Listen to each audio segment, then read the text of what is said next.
Good morning students. बेटा आज हम 8th चैप्टर का नेक्स्ट टॉपिक करेंगे। टॉपिक है आपका ऑर्गेनिक फार्मिंग या जैविक खेती।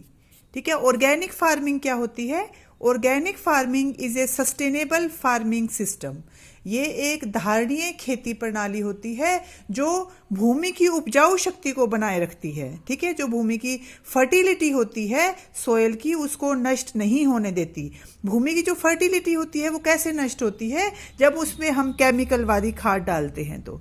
ठीक है, जब हम उसमें केमिकल्स डालते हैं, खाद डालते हैं केमिकल्स वाली, तो उससे क्या होता है, हमारी फसल तो बहुत अच्छी हो जाती है, लेकिन जो भूमि की उर्वरकता है या भूमि की जो फर्टिलिटी है वो खत्म हो जाती है।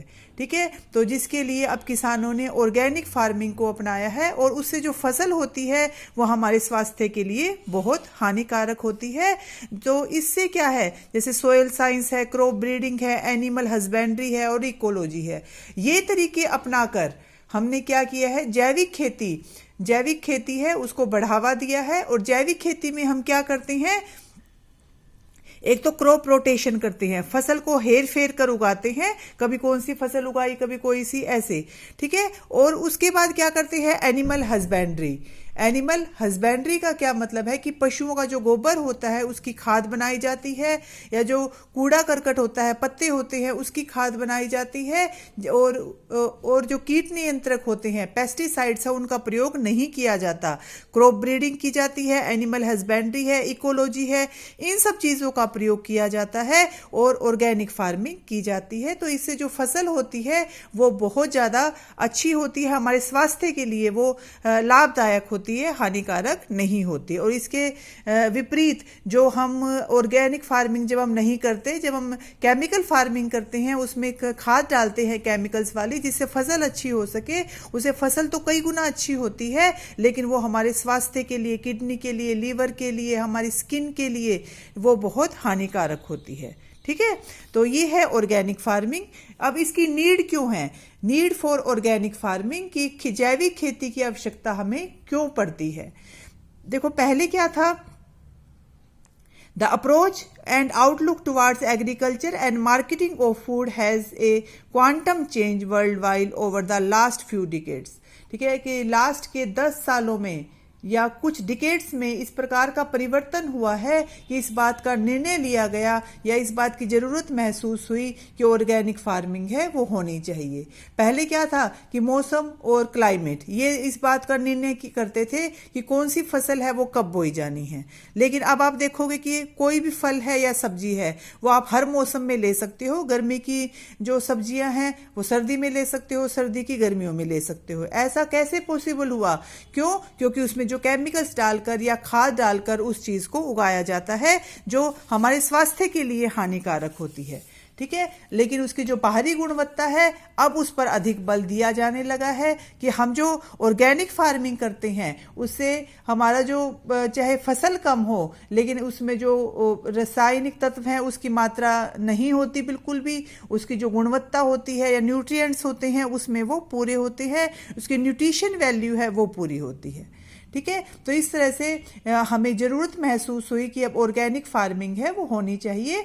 तो इसके जो उर्वरक हैं या फर्टिलाइजर्स हैं उससे उत्पादकता में तो वृद्धि होती है, लेकिन नकारात्मक प्रभाव, नेगेटिव इफेक्ट है वो पर्यावरण को भी नुकसान पहुंचाते हैं। जब हम केमिकल वाली फार्मिंग करते हैं तो वो हमारे पर्यावरण को भी बहुत नुकसान पहुंचाते हैं और हमारी शरीर को भी वो नुकसान पहुंचाते हैं। तो इस तरह से हमें हमारे शरीर के लिए, हमारे स्वास्थ्य के लिए, हमारे एनवायरनमेंट के लिए जो केमिकल फार्मिंग होती थी उससे खतरा बढ़ गया है। तो अब हमने किस तरफ का रुख किया है, ऑर्गेनिक फार्मिंग का। ठीक है, इसके बाद जो नेक्स्ट टॉपिक है आपका, हाँ इसी में ही है ये, अभी ये वाला टॉपिक आगे भी है कि इससे क्या होती है, जो अधिक अन्न पैदा करने के लिए हम जो खेती करते हैं उससे क्या करते हैं, बड़े किसान है वो आत्महत्या कर लेते हैं जब उनकी जो फसल है वो खराब हो जाती है किसी वजह से। ठीक है, एक सरकारी बागान में जो कीटनाशक पेस्टिसाइड छिड़के गए उससे क्या थे, बहुत भयानक परिणाम निकले। ये हमारे स्वास्थ्य पर बहुत बुरा प्रभाव डालते हैं। तो इसलिए ये सब जो इफेक्ट्स है वो देखते हुए हमने ऑर्गेनिक फार्मिंग है उसका तरीका अपनाया है। तो जैविक जो खेती होती है या ऑर्गेनिक फार्मिंग होती है वो अब उसे हम अब अपनाने लगे हैं। इस सभी समस्याओं का समाधान करने के लिए हम जैविक खेती है वो अपनाते हैं। जैविक खेती है वो प्राकृतिक होती है, उसमें जो न्यूट्रिएंट्स होते हैं वो सारे, उसमें कोई भी नष्ट नहीं होता, पर्यावरण को नुकसान नहीं पहुंचता। ठीक है, और हम अपने देश को अगर प्रदूषण मुक्त रखना चाहते हैं, हम ये चाहते हैं कि पोल्यूशन ना हो, अनपोल्यूटेड रहे, तो उसके लिए भी ऑर्गेनिक फार्मिंग है वो बहुत अच्छी रहती है। और ऑर्गेनिक जो फार्मिंग द्वारा उत्पादित खाद्य पदार्थ होते हैं उसमें न्यूट्रिशन वैल्यू है वो बनी रहती है। ठीक है, तो अब है ऑर्गेनिक फार्मिंग इन इंडिया कि ऑर्गेनिक फार्मिंग है वो कितनी हुई है इंडिया में। As per food and agriculture organisation study of mid 2003 India has 1426 organic farms. अगर हम 2003 की बात करें तो उस टाइम 1426 खेत थे हमारे पास, ऑर्गेनिक फार्म्स थे जहां पर खेती होती थी। 14,000 टन्स ऑर्गेनिक फूड है वो पैदा होता था। लेकिन अगर हम अब की बात करें, ठीक है, तो 2015-16 में देखो ये ऑर्गेनिक फार्मिंग है वो बढ़कर हो गई है 2,63,687 टन्स, मिलियन टन्स। ठीक है, तो इसमें जो धीरे धीरे है लोग हैं वो ऑर्गेनिक फार्मिंग की तरफ जा रहे हैं ताकि हमारे स्वास्थ्य को, हमारी हेल्थ है वो सही रहे। तो इसे अब देखो जो पहले 1426 थे अब वो लाखों में चले गए हैं, 2,63,687 मिलियन टन्स का जो प्रोडक्शन है अब ऑर्गेनिक फार्मिंग के द्वारा होता है।